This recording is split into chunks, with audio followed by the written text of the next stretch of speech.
Muito bem, meus amigos, minhas amigas, vamos lá. Seja muito bem-vinda, seja muito bem-vindo. Hoje nós estamos aqui dentro dessa jornada de questões Sebrasp que foi construída, que foi pensada realmente pensando em você e vai prestar agora o concurso da Procuradoria-Geral do Estado do Rio de Janeiro, né? PGR Rio Servidores. Então sejam muito bem-vindos. Tanto você que vai prestar agora a PGR Rio, né, como você que vai prestar outros concursos organizados pela Sebrasp, que são tantos, né? Realmente todo esse conteúdo é voltado, né, especialmente pensando em você. Tá? Para quem não me conhece, meus amigos, meu nome é Antônio Daldi. Eu ministro aqui no Estratégia Concursos, Direito do Trabalho, Direito Administrativo e para mim é uma enorme satisfação poder estar aqui com vocês neste final de semana, né? Realmente animando esse fim de semana com uma bateria bem legal de questões Sebrasp aqui dentro do Direito Administrativo, tá? Então é uma honra muito grande poder estar aqui com vocês. Desde logo eu deixo para vocês os meus contatos nas redes sociais. Tá? Então eu deixo aqui o @professordaldi lá no nosso Instagram, que é a rede social que a gente mais utiliza atualmente, né? Fique à vontade para me seguir. A gente sempre busca compartilhar conteúdos, dicas, questões, notícias relacionadas a esse nosso mundo de concursos públicos. E mais recentemente nós temos o nosso grupo de estudos no Telegram, tá? Em que a gente busca compartilhar materiais que são construídos pensando em você que se prepara para concursos públicos. Belezinha? Olha só, pessoal, aqui, né, nós estamos iniciando essa jornada de questões e nós vamos trazer aqui uma bateria bem legal de questões Sebrasp, especificamente sobre poderes da administração pública. Então, olha só, nós vamos iniciar aqui com essa questão para promotor de justiça, tá? Uma questão para promotor do estado do Tocantins e versa especificamente sobre o poder de polícia, tá? Uma questão Sebrasp 2022. Logo a letra A já vai nos dizendo que a discricionariedade ela é um dos atributos do poder de polícia, muito embora ela não esteja presente em todas as suas manifestações. Galera, isso aqui tá certinho, a letra A já será o nosso gabarito. A gente precisa recordar que, de fato, o poder de polícia, ele se sujeita a 3 atributos principais que nos são dados pelo mnemônico DAC, né, de discricionariedade, autoexecutoriedade e coercibilidade. Então, em regra, amigos, os atos de polícia serão, sim, discricionários, autoexecutórios e coercitivos, mas isso não significa que todo e qualquer ato de polícia possua estes 3 atributos, belezinha? Eu tenho atos de polícia vinculados? Tenho, por exemplo, a expedição de uma licença para funcionamento de um determinado estabelecimento. Eu tenho atos de polícia que não são autoexecutórios? Tenho sim, por exemplo, a expedição de uma multa, né? A aplicação de uma multa de trânsito, tá? Ele é um ato que é coercitivo, mas não é autoexecutório. E eu tenho também atos de polícia que não são coercitivos? Tenho sim, a própria expedição de uma licença, de uma autorização, enfim, todos aqueles atos negociais em que o particular deseja aquele consentimento do poder público. Belezinha? Então, são atributos gerais, mas não de todo e qualquer ato de polícia. Com base nisso, a gente já volta aqui, ó, para a nossa questão. Percebemos que a letra A está de fato correta, mas aqui, neste nosso treino, nós vamos comentar também as demais. A letra B nos diz que o poder de polícia é prerrogativa exclusiva do Executivo para a garantia do interesse público. E, pessoal, esse item está errado porque não existe aqui essa exclusividade, não. Tá? De fato, o poder executivo é ele quem prioritariamente, né, ele quem tipicamente exerce o poder de polícia, mas nada impede que o legislativo, né, que o judiciário possam também exercer o poder de polícia, tá? Se a gente pensar aí no poder de polícia em sentido amplo, que engloba também a atividade de produção de normas, de leis, fica claro, nós percebemos que o legislativo também estará exercendo o amplo poder de polícia. Bacana? Então,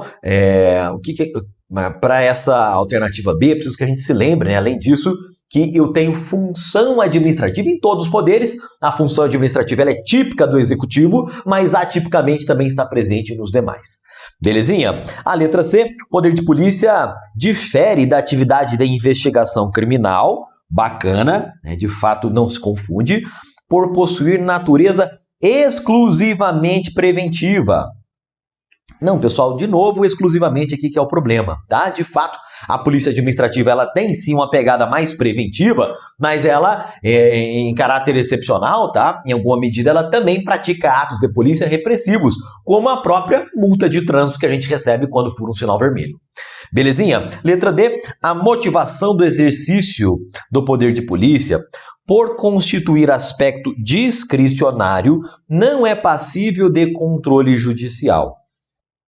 Galera, esse é um item que se sujeita ali, né, entre a interseção de poderes da administração pública com atos administrativos, mas percebam que o item está errado. Por quê? Porque à luz da teoria dos motivos determinantes, sempre que a administração pública motivar um ato administrativo, aquela motivação estará assim sujeita a controle judicial, sejam em atos discricionários, seja em atos vinculados, né? Em qualquer dessas situações que o ato tenha sido motivado, aquilo dará aso ao controle judicial. Belezinha? E a letra E, devido a situações de urgência que demandam o exercício da auto-executoriedade do poder de polícia, este atributo não se sujeita ao devido processo legal.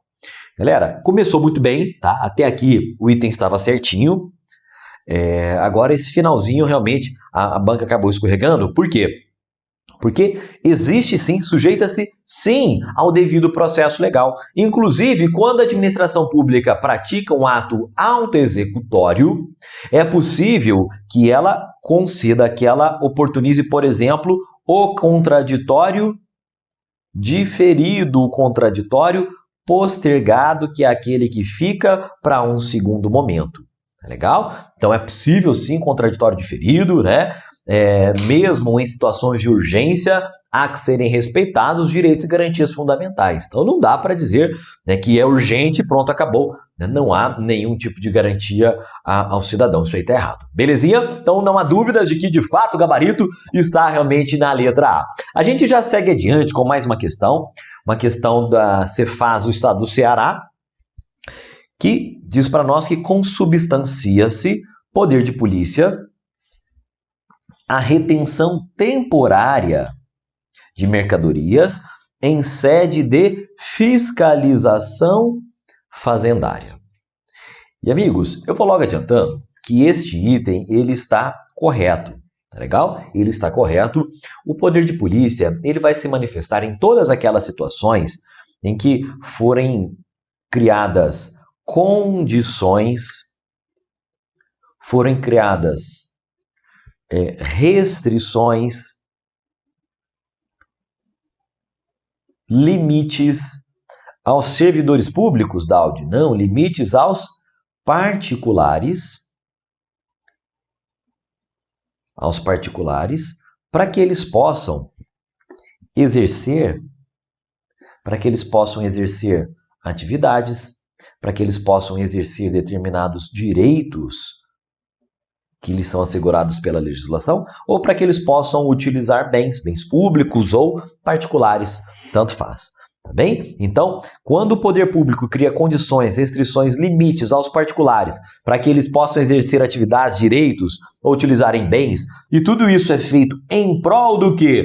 Do interesse da coletividade, nós estaremos diante, sim, do poder de polícia, tá? E nessa situação, o poder de polícia, na verdade, ele se manifesta nas mais variadas situações. Ele está muito mais próximo do nosso cotidiano do que a gente imagina, tá? A gente pensa aí no poder de polícia, por exemplo, na fiscalização de trânsito, tá? Então você precisar de ter uma CNH para conduzir o veículo, você se sujeitar a limites de velocidade, você se sujeitar a uma multa, uma blitz de trânsito, tudo isso é concretização do poder de polícia. Quando a gente pensa na fiscalização sanitária, na fiscalização ambiental, na fiscalização que é realizada, né, aqui o exemplo, pela fiscalização fazendária, né, e ela apreende uma mercadoria quando a legislação lhe permite. Então, são todas situações em que são criadas condições e restrições a particulares em prol do interesse da coletividade. Você que tem que utilizar máscara de proteção facial ainda, né? É algo que já está deixando de ser obrigatório em vários locais, mas a própria utilização da máscara de proteção facial é uma condição imposta a particulares em prol da saúde pública, tá? É uma condição imposta para que aquela pessoa frequente, por exemplo, um local público. Tá? Então são todas situações em que nós estamos diante dessa concretização do poder de polícia, tá? E essa retenção temporária de mercadorias pela fiscalização fazendária, tributária, é também uma manifestação do poder de polícia. E galera, o poder de polícia, ele inclusive, ele está definido, né? Ele se relaciona sim com a fiscalização fazendária, tributária, tanto é que o poder de polícia ele está definido no Código Tributário Nacional. Tá? Então o código lá do direito tributário, tributos, impostos, né, ele é quem define o que é poder de polícia. Belezinha? Vamos aqui adiante para a nossa segunda questão, também se faz do estado do Ceará, tá? Eventual abuso do poder regulamentar pelo poder executivo, sujeito transgressor ao controle judicial e ao exercício da competência extraordinária do Poder Legislativo para sustar os atos administrativos dele decorrentes. Olha só, o item está falando que está em questão o poder regulamentar exercido pelo Poder Executivo e que o Executivo abusou desse poder regulamentar. E nessa situação está dizendo que o responsável, né, por aquela transgressão sujeita-se ao controle judicial e, além disso, está dizendo que o legislativo pode sustar os atos administrativos em que houve essa transgressão, né, que se exorbitou do poder regulamentar. E, galerinha, isso aqui está certinho. Tá? Então, se um agente público ele vai além da competência normativa que a lei lhe assegurava, ele sujeita-se sim a responder ali judicialmente pela sua conduta. E aqui, quanto à atuação do legislativo, a gente vai se lembrar do que consta lá no artigo 49 da Constituição Federal, que nos diz que o Congresso, vamos até ganhar aqui um espaço, né? O item está correto, que o Congresso Nacional ele pode não anular, não revogar, mas que ele pode sustar, né? Esse é o verbo, inclusive o verbo que foi utilizado aqui na questão, ele pode sustar os atos normativos do Poder Executivo em que se exorbite do poder regulamentar. Belezinha? Então, terceira questão, né, também está certinha. A gente já avança aqui para uma outra questão do mesmo concurso, Cefaz Ceará.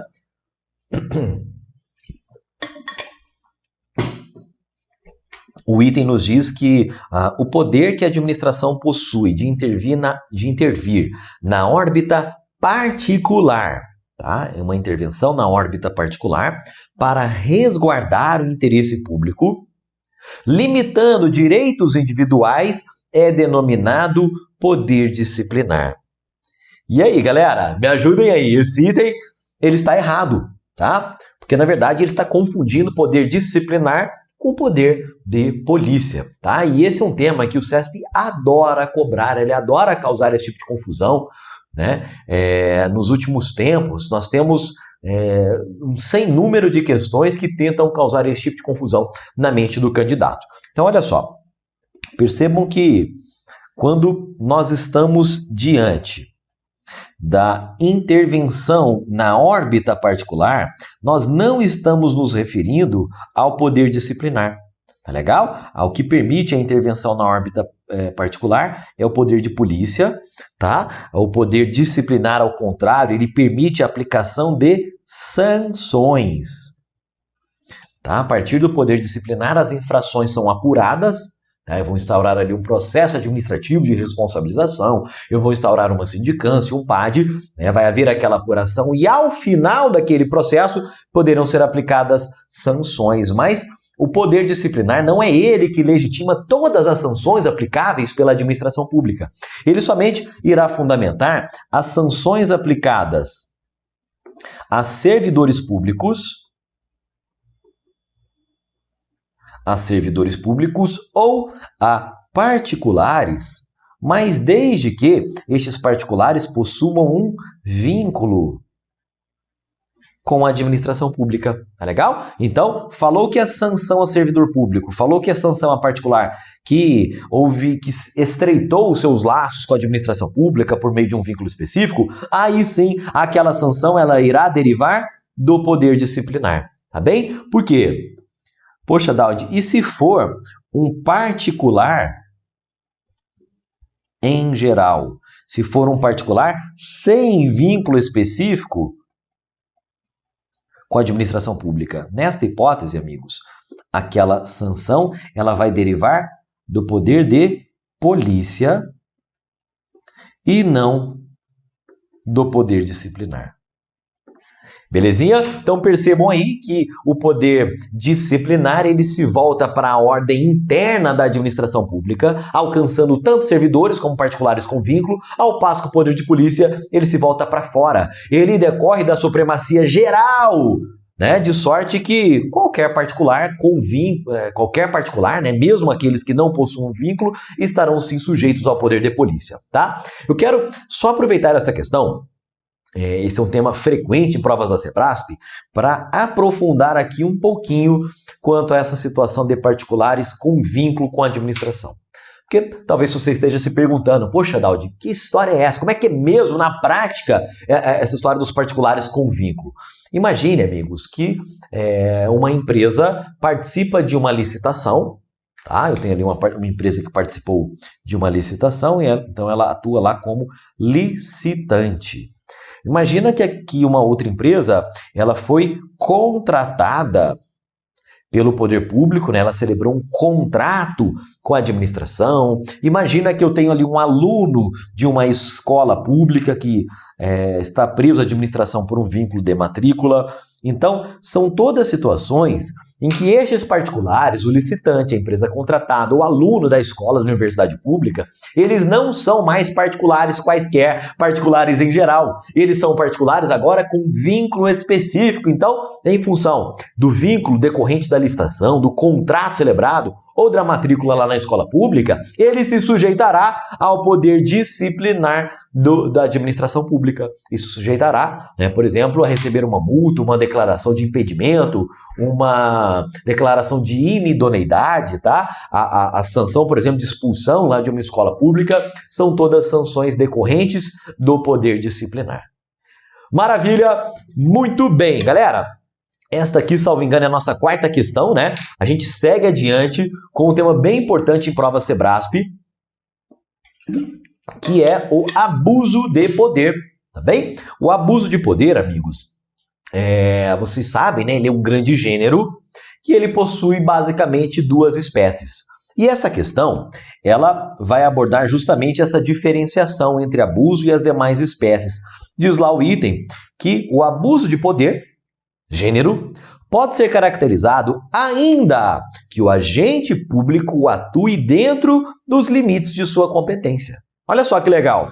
Vejam que o abuso, ele vai possuir aquelas duas principais espécies, quais sejam o excesso de poder e o desvio de poder. Tá legal? No excesso de poder, o agente público vai além de sua competência e pratica o ato mesmo sem deter a competência legal para tanto.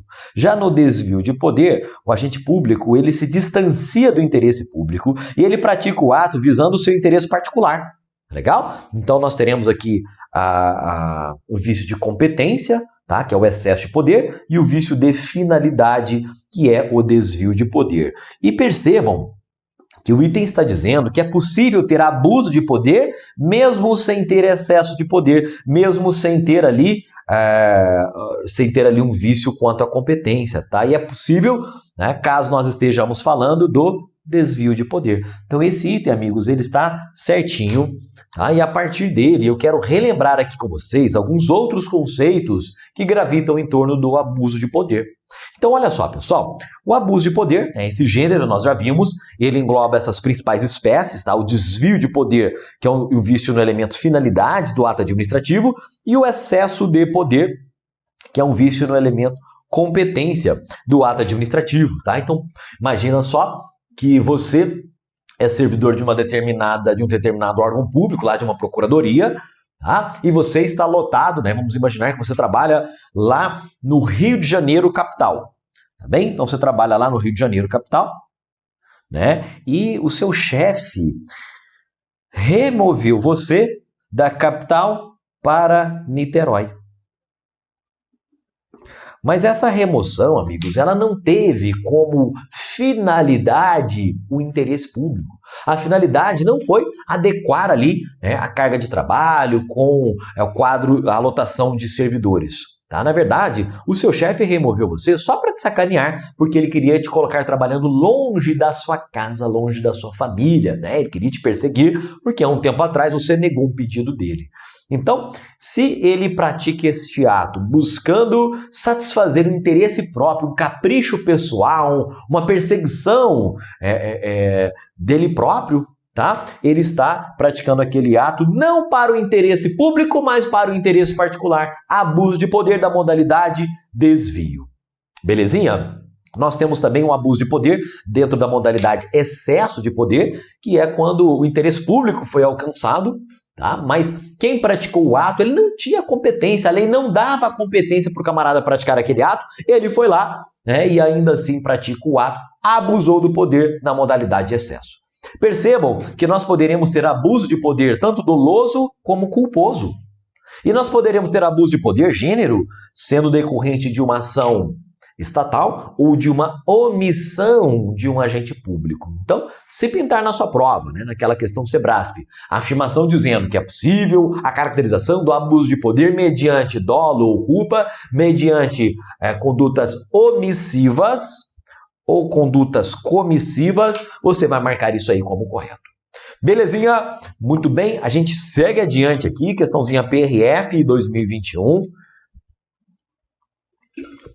Um item diz lá que determinado órgão público firmou contrato específico, contrato administrativo, com uma empresa de reconhecida especialização no mercado para a prestação de serviços de treinamento de natureza singular aos seus servidores.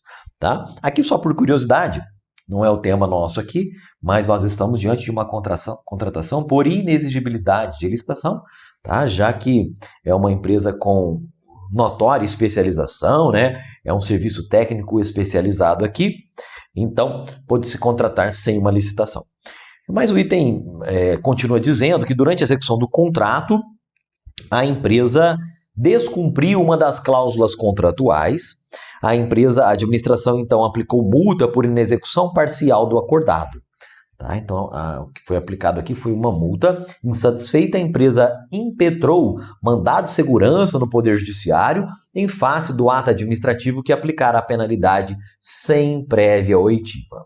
Tá? E este item, amigos, quer saber... aquela questão, né, aquele enunciado acabou dando ensejo a múltiplos questionamentos, tá? Mas o nosso foco aqui será neste item que versa sobre os poderes da administração pública. Então, o CESP diz lá que a aplicação de multa, né, da multa em questão, decorre do poder administrativo disciplinar.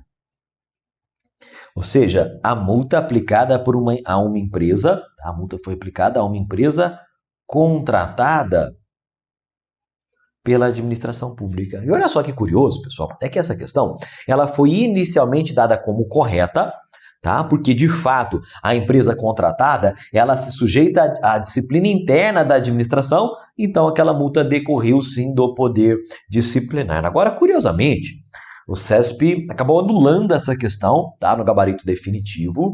E eu fui atrás da justificativa para essa anulação, pessoal. A justificativa dada é esta aqui, ó. A redação do item possibilita mais de uma interpretação, sendo que se pode compreender que a disciplina interna da administração, que nós estamos falando aqui, né, se refere apenas a quando há hierarquia administrativa. Tá? Então, o CESP trouxe aqui esta justificativa. Tá? Na verdade, o que a gente vê são imprecisões muito maiores de enunciados do CESP, em que ele não anula a questão, Tá? E aqui, né, por algo muito sutil, a banca resolveu anular. Mas percebam que quando uma empresa contratada, quando um particular com vínculo com a administração recebe uma sanção, estaremos sim diante do poder disciplinar. Tá? Isso aí é algo bem importante e eu quero aproveitar para detalhar um pouco mais com vocês essa situação da aplicação de sanções. Tá? A gente já havia até comentado, né, em quais situações o poder disciplinar se manifestava, em quais situações seria o poder de polícia, mas... Perdão, pessoal, mas tem aqui um outro detalhe que eu quero comentar. Por quê?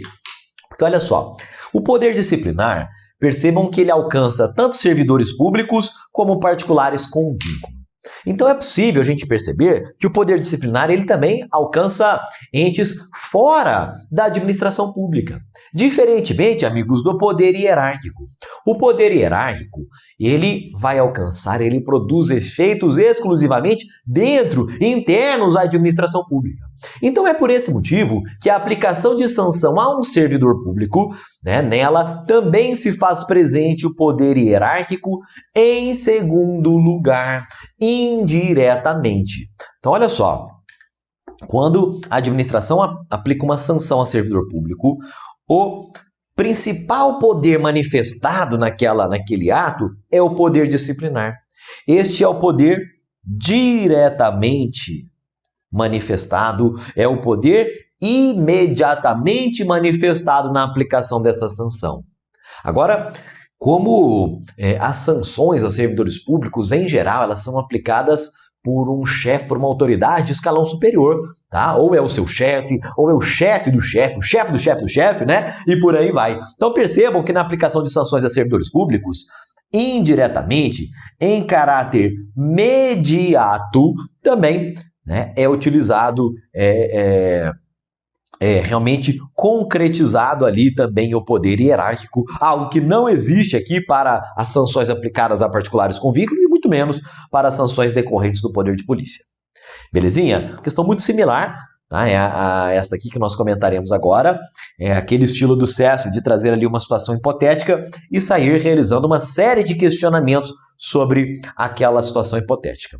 Então, nessa questão aqui, nessa questão do concurso da PF de 2021, diz lá que determinado agente da Polícia Federal revelou um segredo sobre uma operação policial que seria realizada para deter uma quadrilha de traficantes.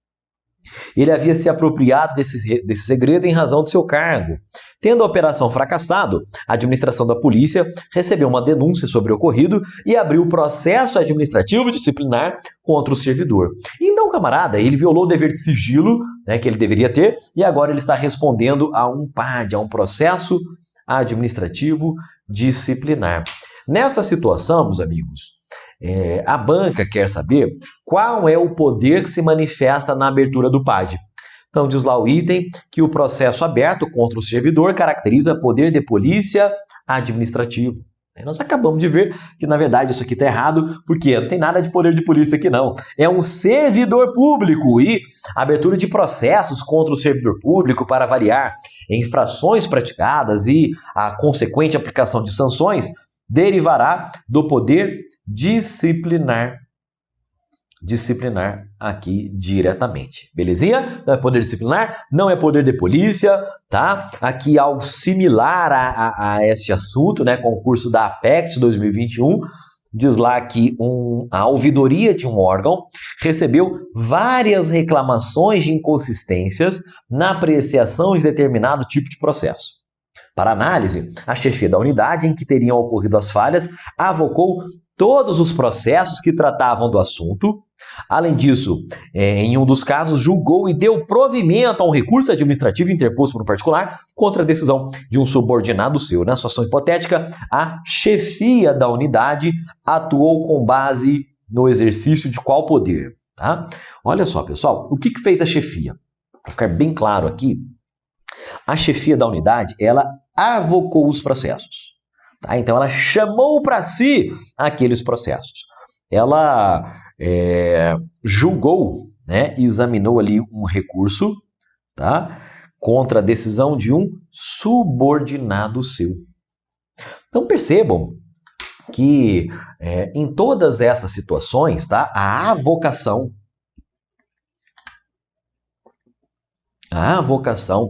a revisão, quando um chefe revê a atuação de um agente que lhe é subordinado, tá? São todas situações em que se manifesta o poder hierárquico mencionado aqui na letra B. Amigos, né, até pelas palavras, pelos termos que foram colocados aqui pela banca, né, chefia, subordinado, né, chefia de novo aqui, enfim, são todas palavras que nos remetem a essa ideia de hierarquia, a essa ideia de subordinação existente, né, que é natural dentro da administração pública.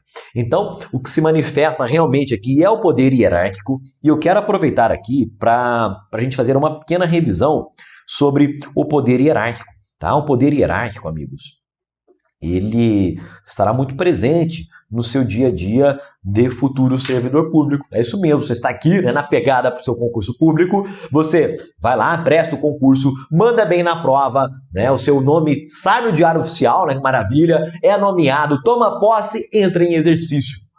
Tá? E aí você entra em exercício, tem lá o seu crachá, tem a sua matrícula, não é verdade? Tem ali sua baia, seu posto de trabalho, você tem a sua remuneração e de quebra você ganha um chefe, tá? Quando você olhar para o seu chefe, você vai se lembrar do poder hierárquico. Por quê? O poder hierárquico, amigos, ele vai permitir que o seu chefe expeça ordens a você. Belezinha? Ele vai ordenar a atuação dos seus agentes, dos agentes que lhes são subordinados. Então, eles pedem uma ordem a você e você está obrigado a se sujeitar às ordens legais do seu chefe, tudo isso fruto do poder hierárquico. Belezinha? É também a partir do hierárquico que o seu chefe vai poder rever a atuação dos agentes que lhe são subordinados. E se ele encontra algo ilegal, ele anula. Se ele encontra um ato que não é conveniente ao interesse público, ele vai lá e revoga, né? São todas prerrogativas decorrentes do poder hierárquico. É também a partir do poder hierárquico que o chefe chama para si uma determinada competência, que em regra são delegadas competências ou funções, tá? A agentes subordinados. É a partir do poder hierárquico que a administração pública ela vai realmente se estruturar e ela vai alocar, né? Vai distribuir as funções entre os seus órgãos. Tá bem? Então, quando a autoridade máxima de um órgão vai reorganizar, né, vai fazer ali alguns ajustes na estrutura administrativa, ele está fazendo aquilo ali com base no poder hierárquico. Tá? E aqui é importante a gente se lembrar que o poder hierárquico ele só se faz presente entre dois órgãos públicos, entre duas autoridades, dois servidores públicos. Não há, amigos, hierarquia entre a pessoa federativa, né, entre o ente político e as entidades da administração indireta. Tá? Então, entre órgãos públicos é possível haver hierarquia, entre entidades já não é possível haver hierarquia, né? Não há que se falar em poder hierárquico entre o Estado do Rio de Janeiro, por exemplo, e uma de suas estatais, uma de suas autarquias. Belezinha? Então, revisão rápida aí sobre poder hierárquico. No caso daquela questão, a chefe, ela avocou para si e ela decidiu também rever, tá, uma decisão, né, em sede de um recurso que foi manejado pelo interessado. Belezinha? Vamos aqui adiante, tá? Vamos aqui adiante, questão do Ministério Público do Amapá, Ministério Público do Estado do Amapá, por cargo de técnico, tá?